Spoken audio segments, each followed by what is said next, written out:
지금 이 정국의 가장 이제 핵심 인물이 이제 박상윤 검사인데 이제 특검에서는 지금 박상윤 검사를 출국 금지하고 피의자로 입건을 했어요. 이제 검찰 압박해서는 지금 보복 수사다 나오고 있는데 이 특검의 조치에 대해서는 우리 권 소장님 어떻게 생각하세요? 이 박상윤 검사에 대한 출국 금지. 이거 관련해서 나경원 의원님이 좀 메시지를 내셨던 것 같은데 결국에는 직권남용 범죄를 지금 민주당이 저지르고 있다 이렇게 네. 얘기를 하신 것 같아요. 일단은 위법적인 국정조사를 진행을 했고 그리고 이 박상윤 검사에 대해서 출국 금지 그리고 무엇보다 직무 정지까지 지금 법무부에서 내려진 상태 아닙니까? 네. 저는 이게 거의 한 검사에 대해서 일개 이지매를 하는 그런 모양새라고 보여지거든요. 그러니까 본인들 말 안 듣고 이제 다른 이야기를 하니까 거기에 오히려 위력을 가하는 거예요. 저는 이게 오히려 그 연어 술 파티보다 더 나쁜 모양새 같거든요. 그러니까 이게 회유가 안 되니까 이제는 한 본인의 일을 열심히 한 검사에게 그렇게 강압적인 이야기를 들이대는 거 아닌가 싶습니다. 네. 아니 일만 열심히 한 공무원이잖아요. 근데 그 사람이 이렇게 부당한 일을 당해야 하는 일을 했습니까? 네. 저는 잘 모르겠어요.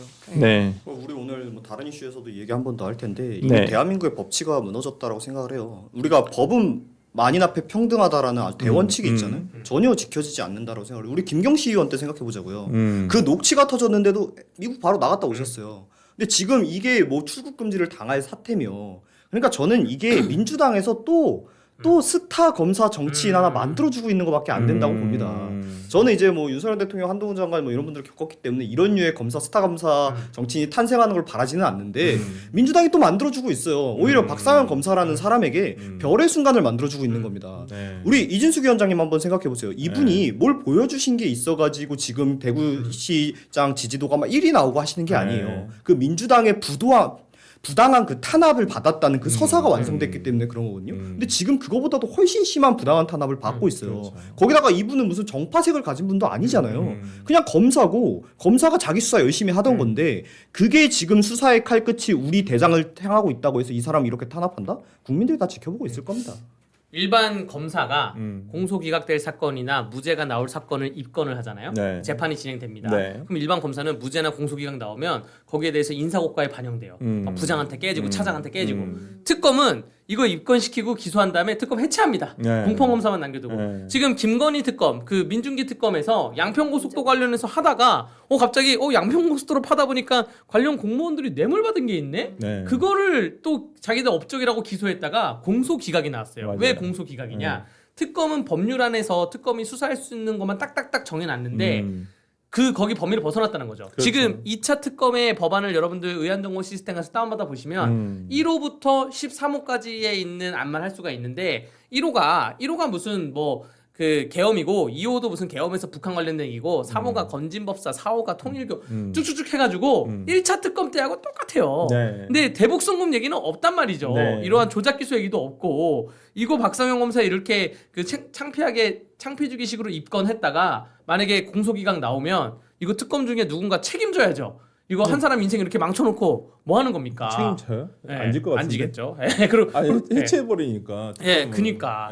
일정 기간 지나면 특검 수사 기간 종료가 하면 다 해체해버리는데 지금 이제 박상현 검사에 대한 어떤 이제까지 대한민국에 대해서 어떤 공직자에 대해서 이 정도까지의 어떤 뭐 법적 징계 뭐 피의자 입건, 뭐 출국 금지, 지금 뭐 법무부 감찰도 진행 중이라고 네. 하니까 동시에 이렇게까지 한 적이 있었었나라는 생각이 좀 들어요. 네. 그러니까 박상현 검사가 요즘 되게 언론에도 굉장히 노출도가 많고 뭐 국회도 나오셔서 이제 뭐 말씀도 많이 하시고 계시는데 진짜 어찌 보면 그분 입장에서 생각해 보면 이렇게라도 하지 않으면 진짜 자기가 죽겠구나. 진짜 이런 생각이 좀 드니까.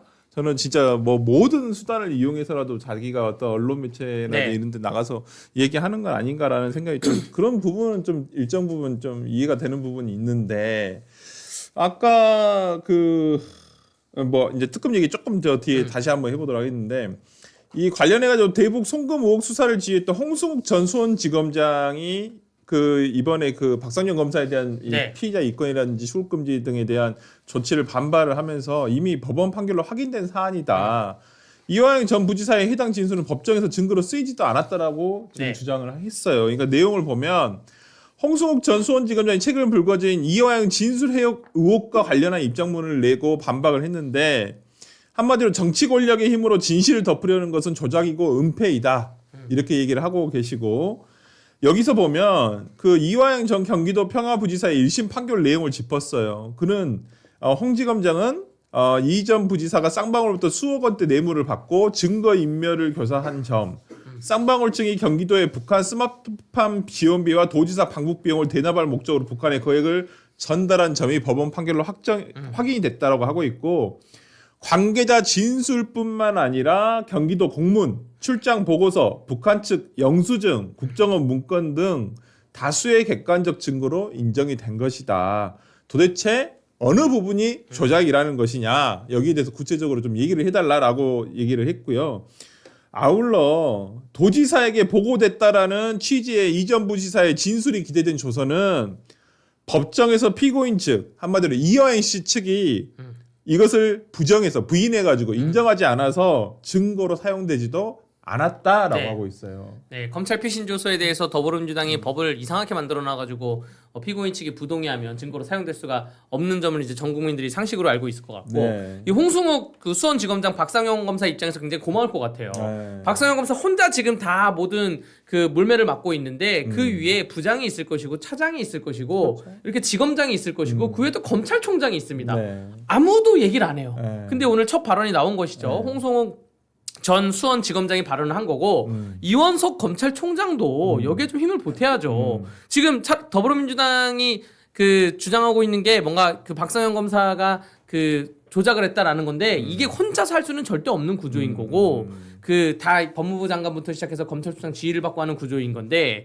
정말 다른 검사님들도 같이 좀 입장이라도 내줬으면 좋겠다 생각이 들면서 저는 검사라는 이 공무원 집단이 다른 일반 공무원은 전공로가 있지 않습니까? 네. 전국 공무원 노동조합 네. 또 법조계에서 변호사협회도 한 며칠 전에 변호사 협회장님이 그 과천 정부총사 앞에 가서 시위했어요. 네. 변호사 인원수 늘리지 말라고. 네. 그러니까 모든 뭐 공무원 조직이든 혹은 법조인 조직이든 다 단체 행동을 하는데 이 검사님들이 너무 조용한 것 같아.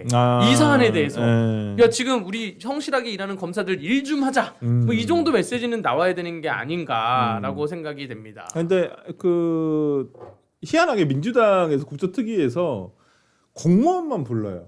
아 이미 퇴직하거나 나간 사람들은 안 불러. 부르고 현직만 부르고. 현직만 불러요. 그러니까 뭐 지금 민주당이 저는 굉장히 뭐 막 던지고 있다, 무리수를 두고 있다라고 보는데 이렇게 무리수가 들 때는 본인들도 불안불안해요. 그러니까 이 통제 성향이 더 강하게 나타나는 거죠. 본인들이 그립을 질 수 있는 상대가 아니면 상대를 안 하려고 하고 있는 게 아닌가 싶어요. 그러니까 설명 잘 해주셨지만 저는 그냥 결국 이게 민주당의 어떤 정치적인 목적을 어느 정도 달성했다라고 봐요. 그러니까 이 문제의 본질이 뭐예요? 방금 얘기 나온 것처럼 이화영이라는 사람이 김성태라는 기업인과 함께 이재명이라는 사람의 방북을 위해서 대납을 하고 거기에서 뭐 뇌물이 발생하고 이런 사건이 본질이지 않습니까? 근데 우리 언론에서 무슨 얘기하고 있어요? 뭐 연어 술 파티가 몇 분이 걸리니 술을 마시는데 뭐 어떻게 되니 그 앞에 편의점부터 거리가 몇 배니 본질에서 점점 멀어지고 있단 말이에요. 그러니까 이 사람들이 이 사건을 결국에 이재명이라는 한 사람의 그 범죄를 덮어주기 위해서라고 저는 생각을 하거든요. 그 혐의를 덮어주기 위해서.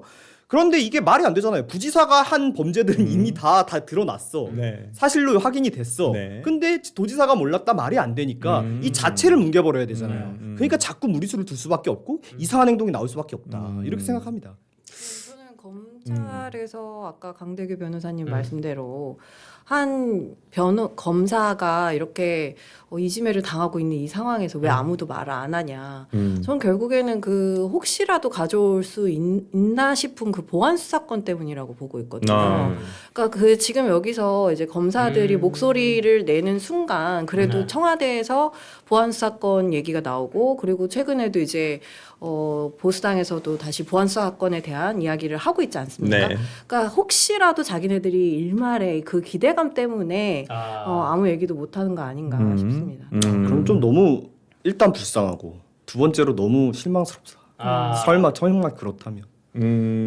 아니 근데 제가 제 주변에 저도 이제 뭐 변호사니까 제 주변에도 이렇게 뭐 부장검사급들도 꽤 있어요. 지금 이제 뭐 저도 나이가 좀 되니까 그분들도 한 15년 이상 지금 검찰에 계시던 분들하고 이렇게 통화를 하다 보면 최근에 이제 뭐 저도 뭐 그렇게 뭐 일 옛날처럼 열심히 하지 말아라. 뭐 건강 해치면서까지 일할 필요 있냐 이렇게 얘기하고 뭐 그렇게 일을 열심히 할 분위기는 아니라고 해요. 회사 그 검찰이라는 조직 자체가 이미 뭐 기가 많이 꺾여. 완전히 네. 거의 와해되다시피 해가지고 그래서 근데 보안 수사권에 대해서 얘기를 하니까 우리 이거 별로 필요 없다.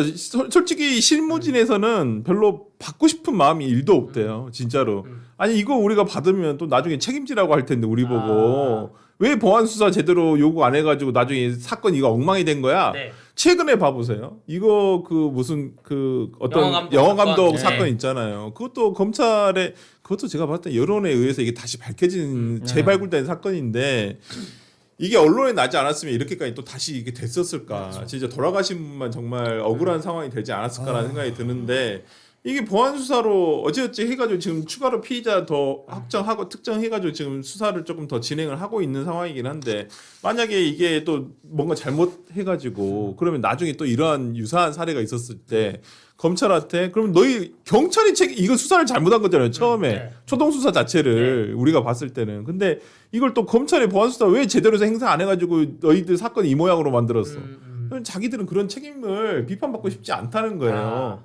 그게 보안 수사권이 뭐 대단한 그건 아니죠. 예. 큰 뭐 권한이라고 생각하는데 실제 큰 권한이 아니에요. 없어도 그만 안 해도 그만. 그리고 보안 수사 요구권인데 경찰에서 안 해 이러면 끝 그냥 이걸로. 그러니까 뭐 수사 개시권 혹은 수사 지휘권이 있어야지 네. 보안 수사권은 어떤 거냐면 사람에게 이제 국을 줍니다. 그럼 숟가락을 줘야 되잖아요. 네. 국 먹어라 하고 젓가락 주는 거예요. 네. 그래서 이건 뭐 국을 먹으라는 거야. 막 먹지 말라는 거야. 내가 숟가락이 있어야 국을 다 떠먹을 수가 있는데 그런 느낌이기 때문에 검찰청 일선 검사들의 그런 심정도 좀 이해가 됩니다. 네. 이 아까 그 홍승욱 전 수원지검장이 증거를 다 부동해가지고 채택도 되지 않았다. 그러면 이 논리면 사실 이재명 그 재판에서도 이화영 진술에 대해서 증거 부동의하고 다 그럼 채택이 안 되거든요. 안 되죠. 예, 근데 왜 이렇게 민주당이 왜 이 사건을 가지고만 싸고 도는지 이거 과연 이재명 대통령은 잘한다 박수 치고 있을지 왜냐면 이것 때문에 더 지금 사람들이 궁금해하거든요. 국민들이 이제는 판결문을 보기 시작했어요. 대북 송금 판결문. 아 사진이 나왔네. 아 쌍방울하고 이런 기록이 있다네. 국정원 증거인지 나오겠죠.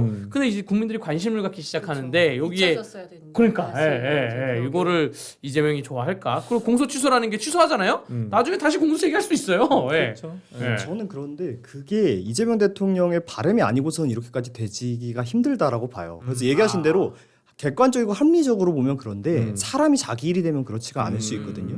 실제로 이재명 대통령이 이런 거 뭐 자기 예전에 뭐 조폭력 유서 이런 거 같은 거 뭐 하나 나오면은 막 바로 SNS 글 쓰시고 하잖아요. 그렇죠. 그러니까 본인의 어떤 사법 리스크에 대해서 마음을 굉장히 많이 쓰시고 있다고 생각을 해요. 그러니까 이분한테는 이 민주당 의원들이 우리 보기에는 아니 그렇게 생각하면 저렇게 하면 오히려 더 군불대 가지고 더 연기 내는 거 아니야 하지만 이 연기를 국민들이 보기에는 안 좋아 보이지만 그 누군가가 보기에는 흡족하실 수도 있다. 그러니까 이게 어떤 상식의 선에서 생각하는 거하고 좀 달리 갈 수도 있다고 생각합니다. 그리고 무엇보다 국회의원들이 그러니까 본인 손으로 직접 하지 않고 국회의원들이 하기 때문에 혹시라도 퇴임 이후에 생길 본인에게 가해질 여러 가지 위험 요소를 다른 사람 손으로 하고 있으니까 얼마나 지금 편하겠어요. 그러니까요. 뭐 대통령이 생각해 보면 엊그저께 무슨 사진 쓰는 것만 가지고도 되게 민감하게 반응하셨잖아요. 당에서는 하지 말아라, 쓰지 말아라고 하는데 누가 했냐 색출해라. 청와대에서 누가 그런 말 했냐고 네, 맞아요. 색출해라, 네. 징계해라 이렇게까지 네. 얘기하는데 여기에 대해서는 이런 방구 언급 네. 자체가 없었어요. 일단은.